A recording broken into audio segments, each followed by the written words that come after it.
Il n'en reste plus qu'un et ça sera celui-là. Il est là. Omar. Omar, voilà. Alors Omar, c'est quoi Omar? Omar m'a tué de rire.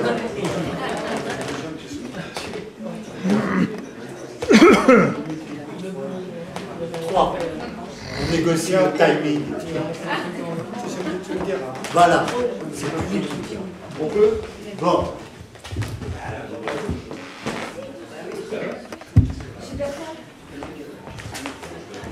Alors moi, tout ce que j'ai dit sur scène jusqu'à présent... Micro. Micro. Micro. Si c'est... Micro.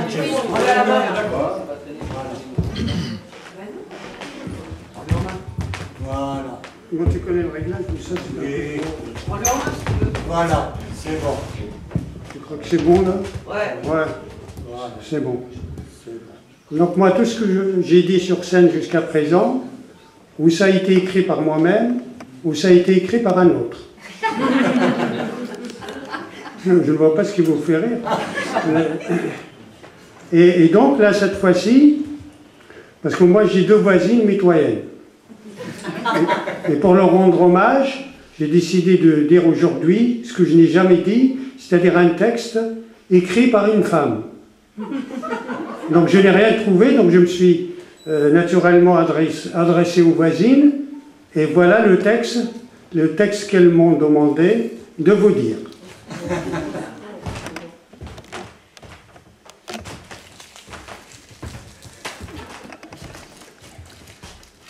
Mesdames, mesdemoiselles, un peu de silence, je vous prie, pour votre leçon de jardinage. C'est le printemps, votre petit jardin est en effervescence et ne demande qu'à être travaillé. La préparation du terrain est primordiale. Toujours commencer par un bon défoncement. C'est un peu violent au départ, mais très efficace. À ça, madame, si votre jardin a été négligé trop longtemps, il se peut qu'un défoncement ne suffise pas. Dans ce cas, un labourage en profondeur s'impose. Ensuite, le griffage, qui permet de casser la motte sur une vingtaine de centimètres de profondeur. Ne vous inquiétez pas, mademoiselle, si votre motte est trop sèche, un petit coup de bine l'attendra. Car, comme disait ce monsieur le nôtre, motus et bouche cousue. Une fois la motte piquée, on peut introduire la semence, laquelle vous donnera de belles roses ou de beaux choux. C'est vous, j'entends mesdames, c'est vous arrosez bien sûr. L'arrosage. Choisissez un tuyau fin, facile à manier, ou alors un tuyau armé, plus rigide. Quoi qu'il en soit, prenez la chose en main, mesdames. Et mouillez. Mouillez. On a souvent l'impression que mouiller pendant quelques secondes suffit. C'est une erreur. Bien. Alors, votre petit jardin a été successivement défoncé, labouré, greffé, mouillé, ensemencé. Il faut maintenant, j'attends mesdames, il faut l'entretenir. La taille tout d'abord. Question de prestige. Il faut tailler, mesdames. Alors allez-y, n'hésitez pas. Hein. Tailler 10 tiges gourmandidas régulièrement, c'est bon pour eux. La taille revigore et épanouie. Je sais, mon petit, vous débutez, vous êtes rebuté, c'est normal. Mais vous y viendrez. Faites-moi confiance. L'entretien courant est également important. N'oubliez pas de visiter votre petit jardin matin et soir.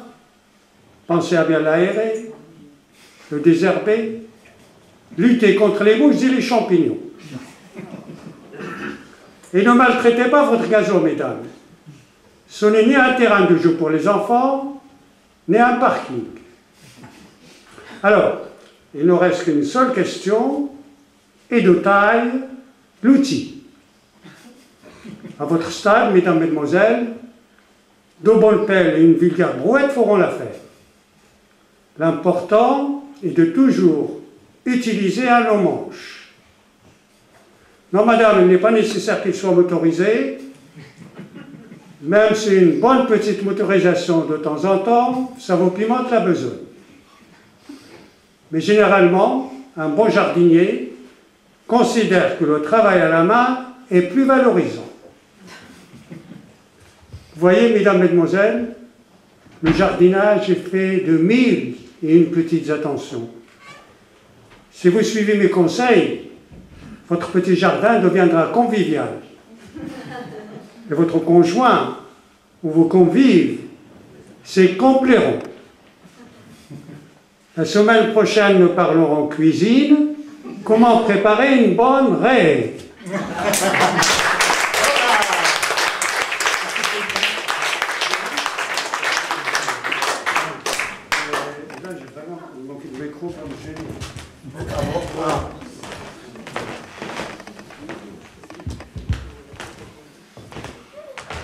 Là, j'avais un voisin et un ami qui nous a quittés il n'y a pas longtemps, et il adorait Raymond DeVos. J'aimerais dire que pour le rendre hommage, dire quelque chose de Raymond DeVos.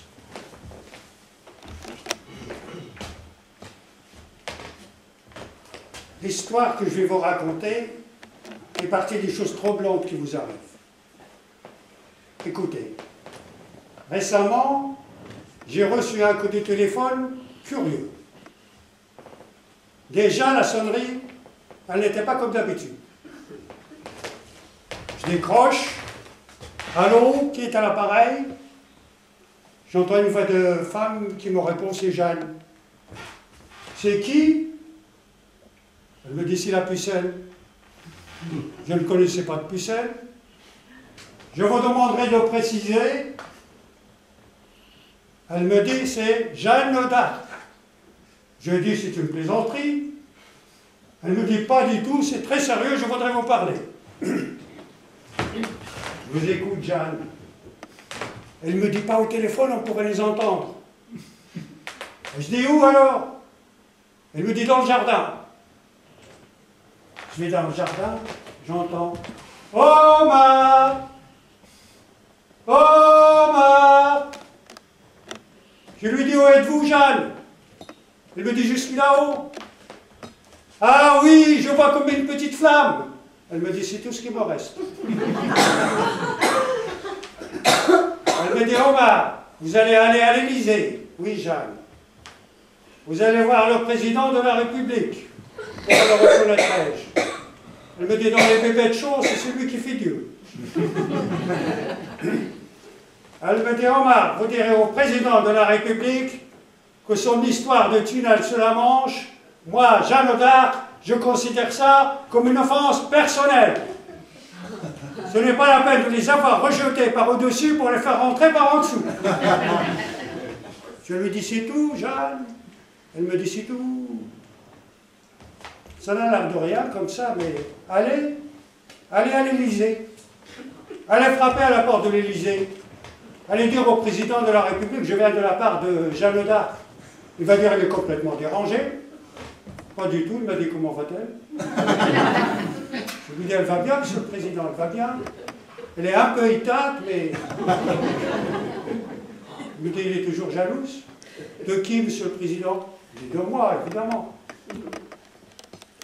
Elle ne m'en a pas parlé, monsieur le président. En revanche, il m'a chargé de vous dire, elle me dit, oui, je sais, le tunnel sur la Manche. Comment, vous êtes au courant, monsieur le président? Il me dit, oui.